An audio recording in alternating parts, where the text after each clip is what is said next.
come to the Med, they said. It'll be nice, they said. Pretty horrible. Not getting a wind meter out in the rain at the moment, but it's pretty wild.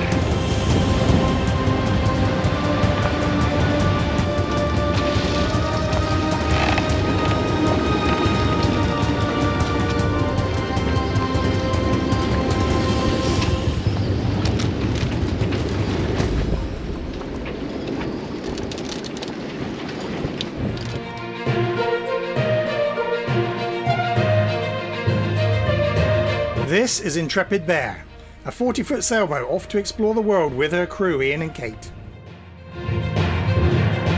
Come aboard and let's see what's out there.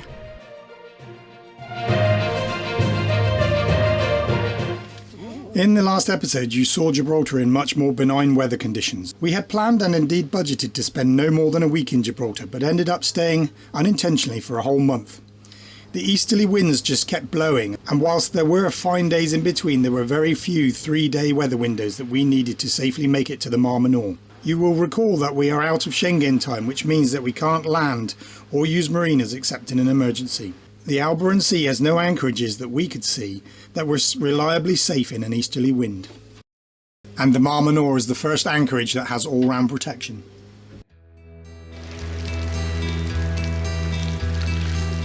Whilst waiting for a weather window to sail, we also experienced an extreme version of a weather event known as a Calima, which cost me over a day in cleaning and has left the boat forever stained.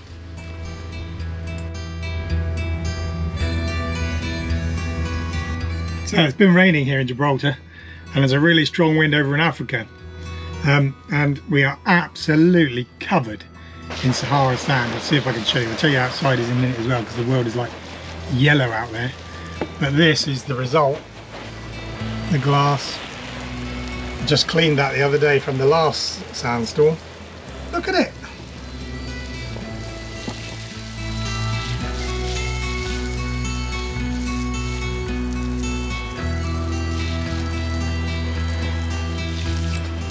More mud fell during the night, leaving the boat absolutely caked in the morning. Thick mud. And the sails were permanently stained.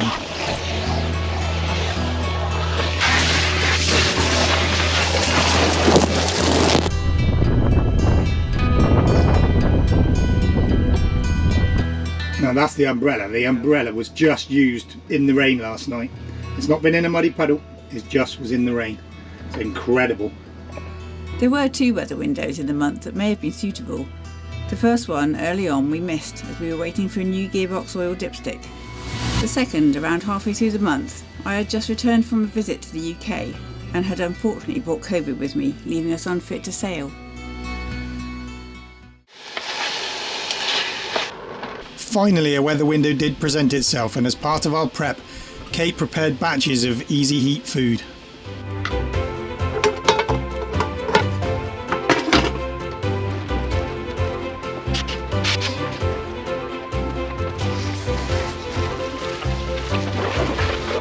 So outside the dinghy's gone. We filled up the water.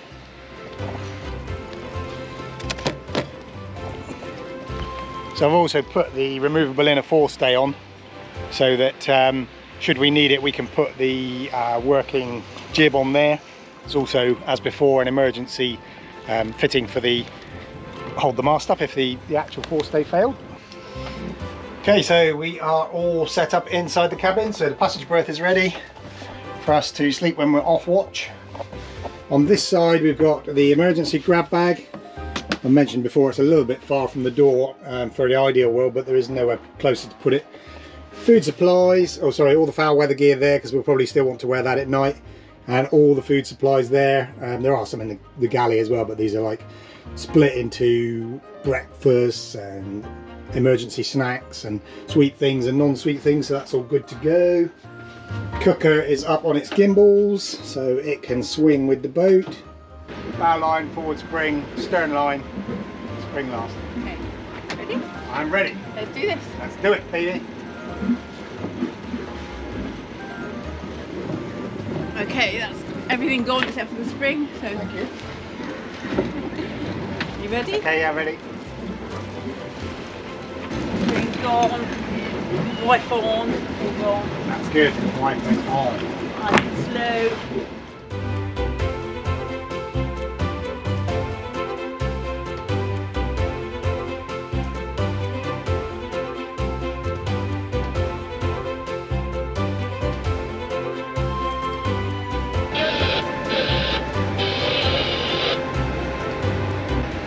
It's quite crazy that that's the runway right there for the Gibraltar airport.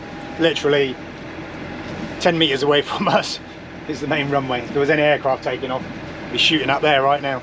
Incredible. Bye bye Gibraltar. Might see you again in a few years' time, but for now, bye bye. So after a month in the marina, we headed out, weaving our way through the many big ships in the bay. We were hoping the weather would be favourable to sail non-stop to Montenegro, but we had various safe anchorages identified along the way. The closest of those was the Mar Menor, which itself was at least a 2.5-day sail. Right, we haven't been motoring for long, but I reckon we can get the sails up.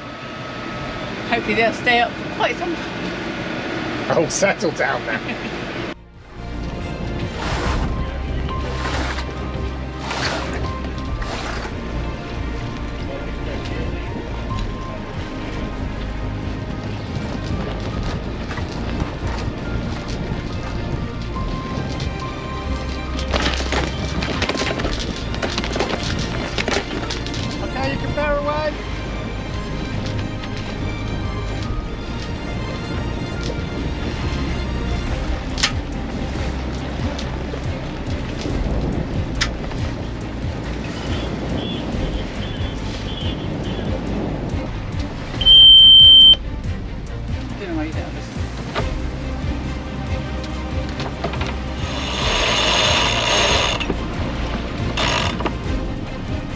Okay, yeah.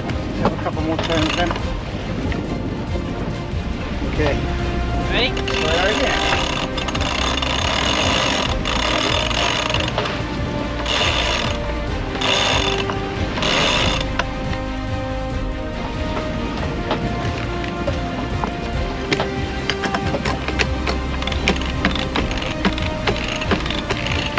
Wind shadow as well, because you can see some white caps Yes. ahead, so the wind's going to pick up and we're going to be making a turn to port soon, aren't we? Yes.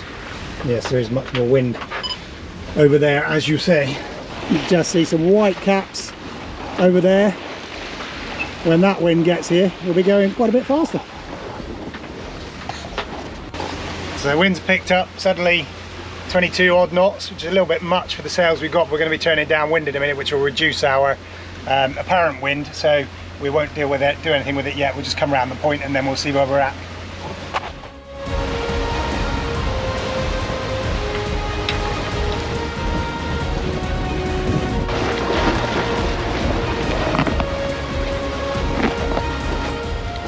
As we expected, once we turned downwind, the head sail wasn't happy anymore, so it was time to pop up the old pole.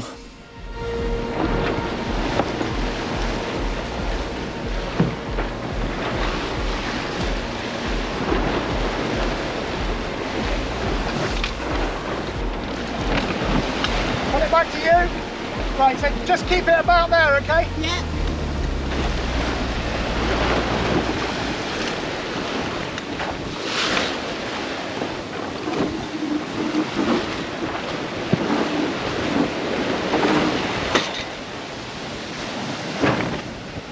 Okay.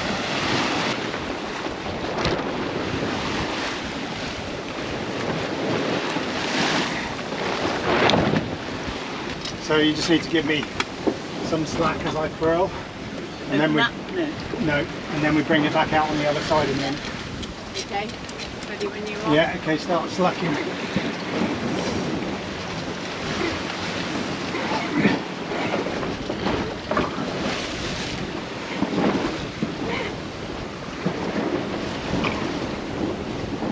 About halfway.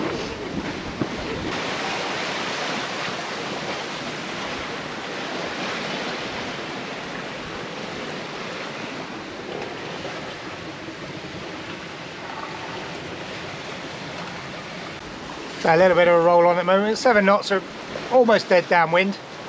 Got wing on wing, hold out head sail. Currently got the full head sail and a second reef in the main sail, just because we don't want to sort of have to start reefing at night, so we've got that reef down already. The head sail's a lot easier to reef. But there's about 20 knots of wind out here, and we're scooting on downwind about 7 knots, which is very nice.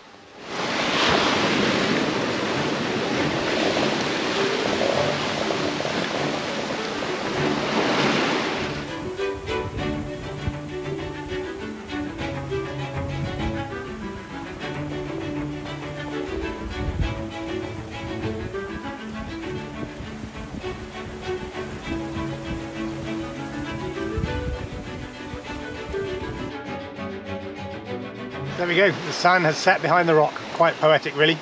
Sunsets on our time in Gibraltar. It was a long time, it was a nice time.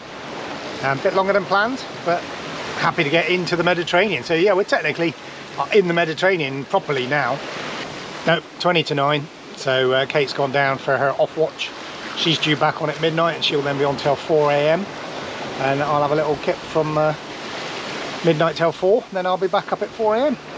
As night fell, the radar and the AIS clearly showed the shipping density in the entrance to the Mediterranean. Motor vessel Larder, motor vessel Larder, motor vessel Larder. Sailing vessel Intrepid Bear, channel 16. Larder reply. Larder, Intrepid Bear, channel 06, over. 06. Larder, channel 06. Yeah, motor vessel Larder, sailing vessel Intrepid Bear. I'm about 3 miles ahead of you. We have a fairly tight CPA. Are you happy with the course, over? I see your vessel. What do you prefer, passing? Yeah, I'm happy. Whatever suits you. We're just quite close at the moment. Over. Let's passing green to green. Green to green, Larder, this is Intrepid Bear, standing by, returning to 16. So yeah, I'm talking to this tanker over here, probably can't see him very well, but he's got a CPA of less than 100 metres, sometimes it's like 50 metres, which is really close at night. So basically I've just given them a shout, just to make sure they're awake and monitoring us, and that they can see us, which they can now, so we're kind of fixed with our sails as they are. So it's sort of, although they're a big ship, it's kind of down to them to move out of our way. But now we've kind of made sure that they know we're here. That's the main thing. So it's good. We'll just go back to watching.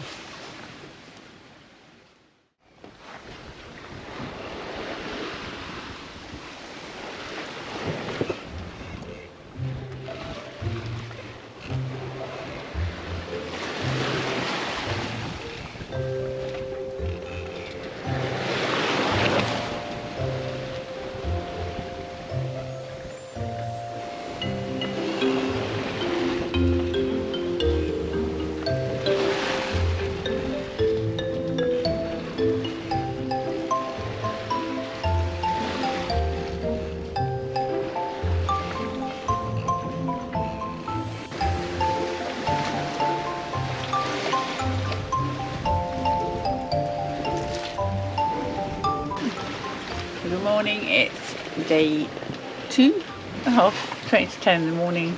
I've been on watch since about 7:30. I was a bit early. It was difficult to sleep last night because we were very rolly when we were downwind, although we were going quite fast, even though we reefed, so we ended up tacking downwind.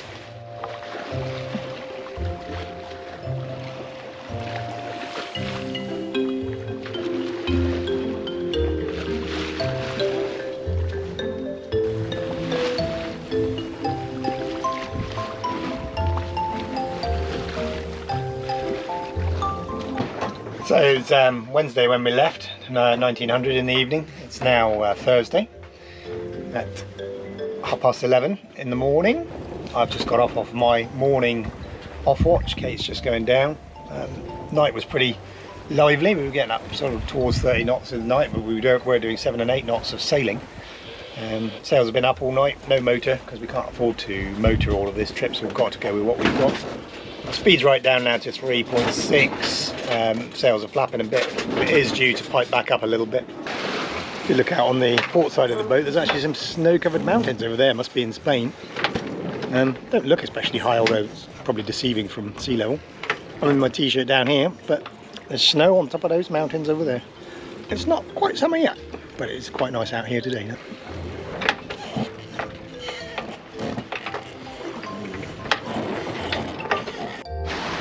There's an absolute block of flats sailing down the Med behind us. This bit of the Med, the narrow bit's called the Alboran Sea. I call it the narrow bit, it's 80 odd miles wide, but there's a lot of shipping traffic, all bunching up down it. Gibraltar, we were going through it last night. I was calling it the bait ball of fish. Sorry, the bait ball of ships. I don't know if you've ever seen a bait ball of fish. There's thousands of them all in a ball. It's like that coming through the ships last night.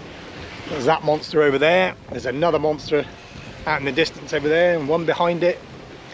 It's just a matter of keeping an eye out the whole time. In terms of what we're doing, I think I explained on the way down to Gibraltar, we have got no Schengen time left since Britain left the EU. So we're sailing now to get to Montenegro, which is not EU or not Schengen. That's about a 10-day solid sail, 1,500 miles. If the weather is right, we'll do it in one. We think we'll do it in a one because we're still learning about our watch patterns and things. But we're taking advantage of a thing called the right of innocent passage, and that means that if we're on an innocent passage, we're not a warship, we're not doing anything untoward, we can go through the territorial waters of another country. It also says we can anchor, but only so far as navigationally necessary. So to me, I'm taking that to mean that if the weather says we can't proceed forward safely, then we can anchor off of Spain somewhere. So what you cooking, making? In here is cottage pie I made the other day, so heating that up in the Ramosca, and some baked beans on the side. So the Ramosca is running on the electric. Yes, put gimbaled on the cooker. Put gimbaled on the cooker. That's the first time we've done that, isn't it? Yeah. Always had quite well, so be sliding around on the floor. Yeah. Yeah, it's really flat calm, so we'll be able to put the table up for dinner this evening. We're only doing 4.7 knots, but that's all right. It's 8.8 knots of wind, so that's okay. The solar's been really good today. We learned, obviously, use quite a lot of power overnight. The solar's put it all back and is running that Ramosca, which is 400 watts without actually taking anything out of the batteries at 5 o'clock in the evening. Thank you. Thank you.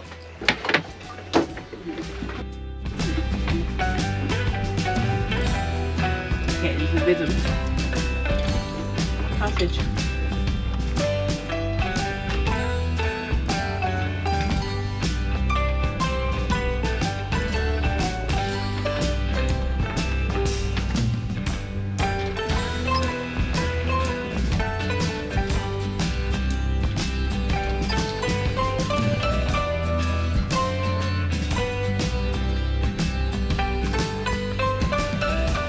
So our longest sail ever.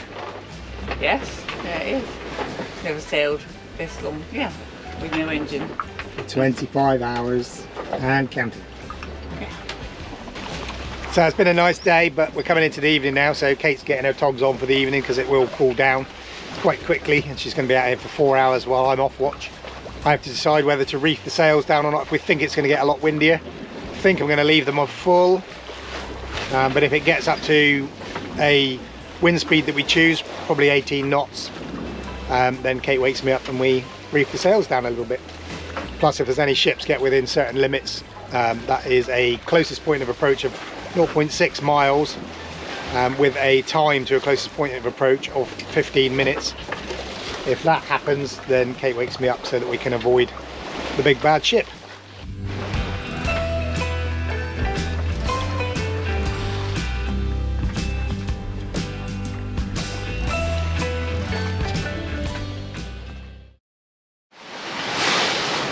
Sun's just rising. Been a bit of a long night. We definitely a tactical error to try and do tacking downwind.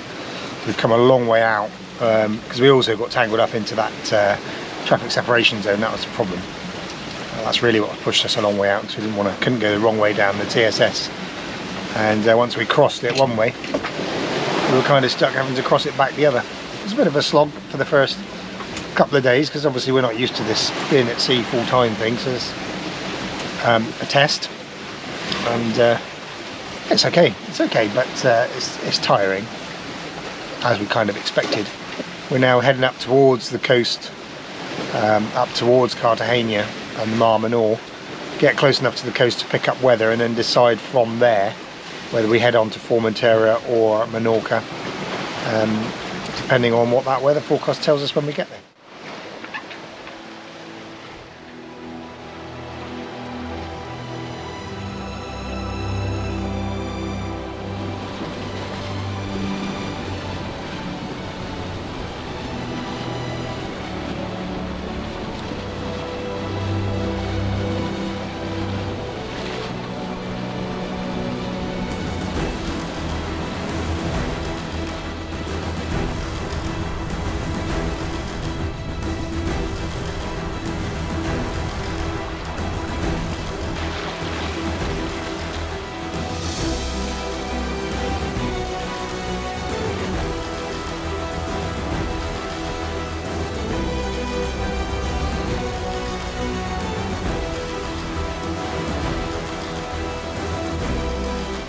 Okay, so we had a look at the weather. We got quite a stiff southeasterly coming out of the bottom of Sardinia in the next few days. So we don't want to tack into that. It wouldn't be too bad if we were going with it. Turned around the bottom near Almeria, and we're going to head up towards Formentera, which is one of the Balearic Islands. The boat's sailing nicely. It has some big waves rolling by and some white caps, but it's all good. It's all good at the moment.